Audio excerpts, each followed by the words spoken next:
नमस्कार, स्वागत है आपका C-TET गुरुजी के YouTube चैनल पर। और मैं आप सबका बहुत बहुत अभिनंदन करता हूं, स्वागत करता हूं। हम पढ़ रहे थे C-TET गुरुजी में गणित की जो शिक्षण विधियां थी वो गणित की शिक्षण विधियां समथिंग समथिंग आपकी कंप्लीट हो चुकी है। आज हम एक नया टॉपिक ले रहे हैं जो आपके हर जो पार्ट है आपका C-TET का, चाहे वो CDP कह लो, चाहे आपका सब्जेक्ट कह लो, EWS कह लो, या आपके हिंदी या सेकंड लैंग्वेज जो भी आपके वो कह लो, सब में इससे संबंधित एक दो क्वेश्चन आएंगे। यानी कि इसका वेटेज जो है वो सभी पार्ट्स में जो है, सभी सब्जेक्ट्स में इसका वेटेज है। तो इसको हम पढ़ेंगे आज।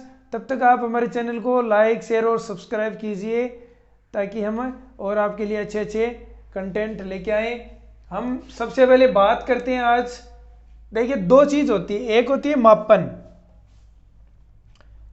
एक होता है मूल्यांकन। मापन और मूल्यांकन जो है वो एक दूसरे से क्या है, जुड़े हुए हैं, इंटरकनेक्टेड है। लेकिन हम एक एक करके इनको पढ़ेंगे। सबसे पहले पढ़ेंगे मूल्यांकन, उसके बाद में पढ़ेंगे मापन। तो हम बात करते हैं आज मूल्यांकन की कि मूल्यांकन क्या कुछ होता है, इसमें क्या कहलाता है, क्या होता है मूल्यांकन। मूल्यांकन से आप समझ सकते हो कि मूल्यांकन वह प्रक्रिया होती है जिसमें बालक ने कितना सीखा है, बालक ने कितना ग्रहण किया है, और अधिगम के जो शिक्षण उद्देश्य हैं वो किस सीमा तक आपको प्राप्त हुए हैं। इन सब का जो अध्ययन है वो किसके अंतर्गत करते हैं, वो हम करते हैं मूल्यांकन के अंतर्गत। अब मूल्यांकन के लिए कहा गया है कि किसी अधिगम क्रियाओं से प्राप्त अनुभव की उपयोगिता का निर्णय लेना।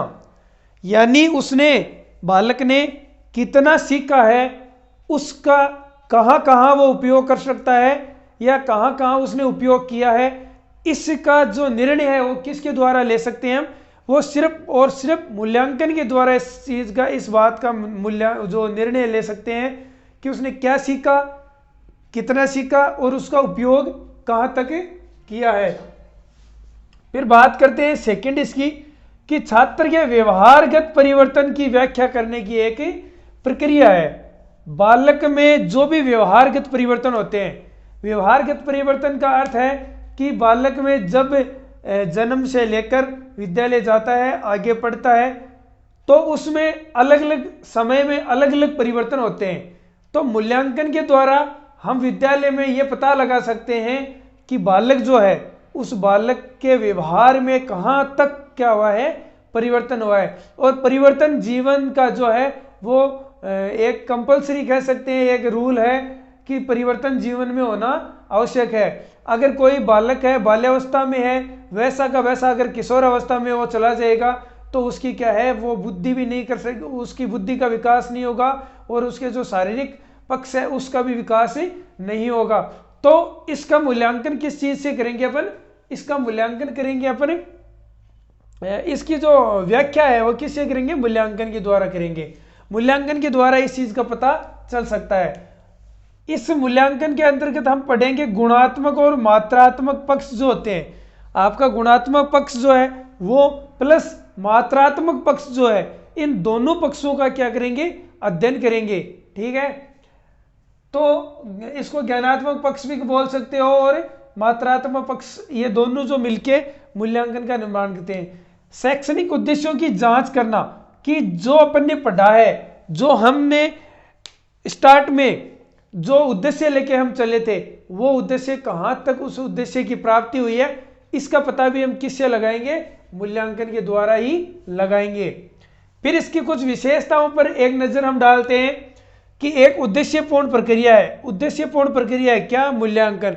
मूल्यांकन उद्देश्यपूर्ण प्रक्रिया है क्योंकि हम जब बालक को शिक्षा ग्रहण करवाते हैं, बालक को जब पढ़ाते हैं, तो हम एक निश्चित उद्देश्य लेके चलते हैं। उस उद्देश्य की कहां तक, किस सीमा तक वो अपन ने प्राप्त किया है, उसकी जांच कहां, किसके द्वारा करेंगे, मूल्यांकन के द्वारा करेंगे।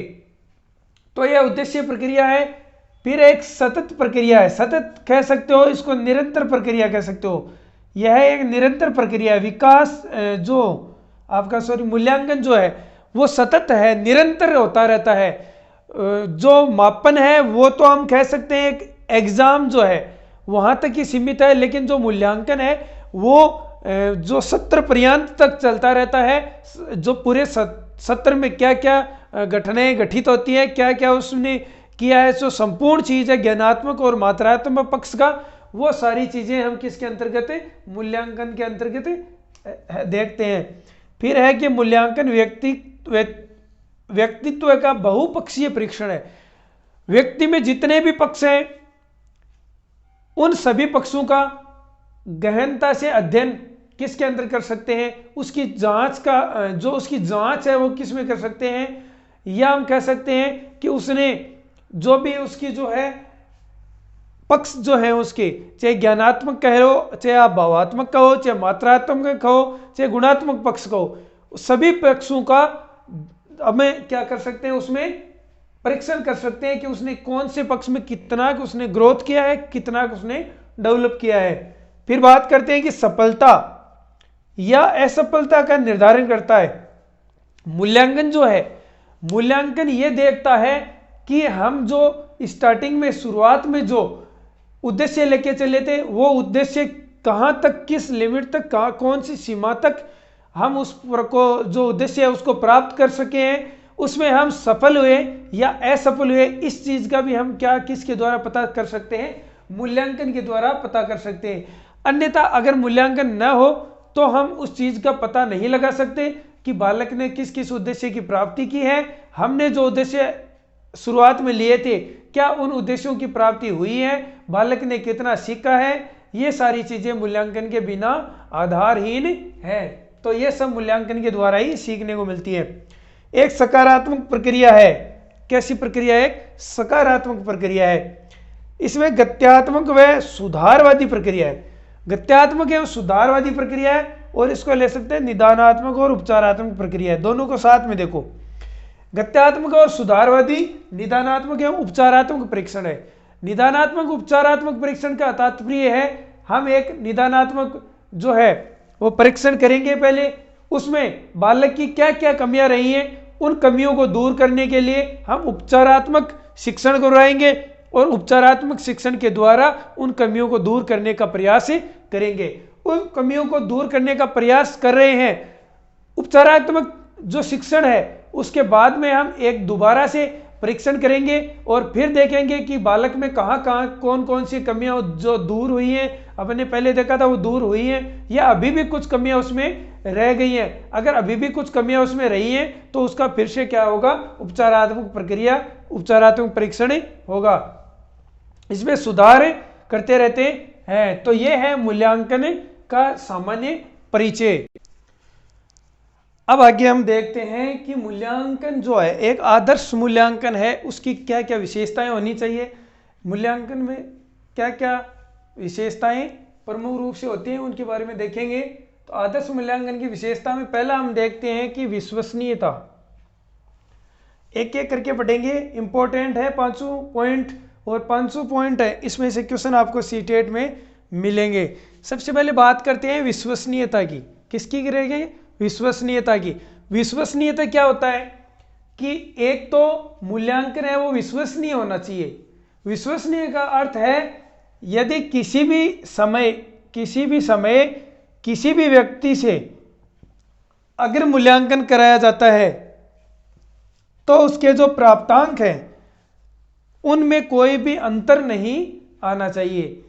चाहे वो किसी भी टीचर से करवाएं, चाहे वो एग्ज़ाम के 1 महीने बाद में करवाएं, या एग्ज़ाम होते ही करवाएं, या अलग अलग 4-5 जो अध्यापक हैं उनसे करवाएं, लेकिन किसी से भी करवाने पे उनके प्राप्तांक जो है उनमें अंतर नहीं होना चाहिए। अगर अंतर आ जाता है उनमें, इसका मतलब जो मूल्यांकन है वो विश्वसनीय नहीं होगा।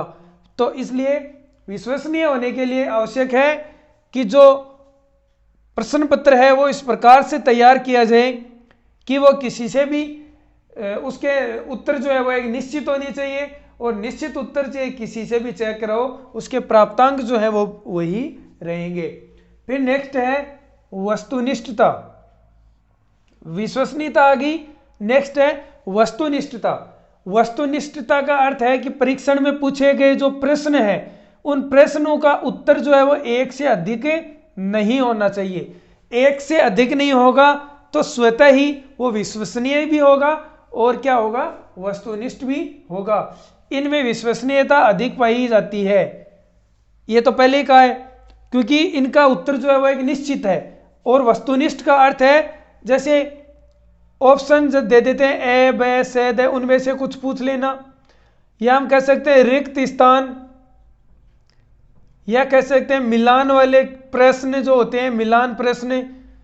तो इस प्रकार के जो प्रश्न होते हैं वो प्रश्न क्या होते हैं, वस्तुनिष्ठ होते हैं, उनका निश्चित उत्तर होता है और वो किसी से भी कई बार चाहे वो आप चेक करवा सकते हो, उसके प्राप्तांक जो है वो उसमें अंतर नहीं होगा। तो विश्वसनीयता और वस्तुनिष्ठता। फिर है विभेदकारिता। मूल्यांकन ऐसा होना चाहिए, मूल्यांकन का जो प्रश्न पत्र है वो ऐसा तैयार होना चाहिए जिससे एक प्रतिभाशाली या मेधावी जो छात्र है वो, एक औसत छात्र और एक मंदबुद्धि छात्र, इन तीनों छात्रों को अलग अलग क्या है, पहचान इनकी हो सके,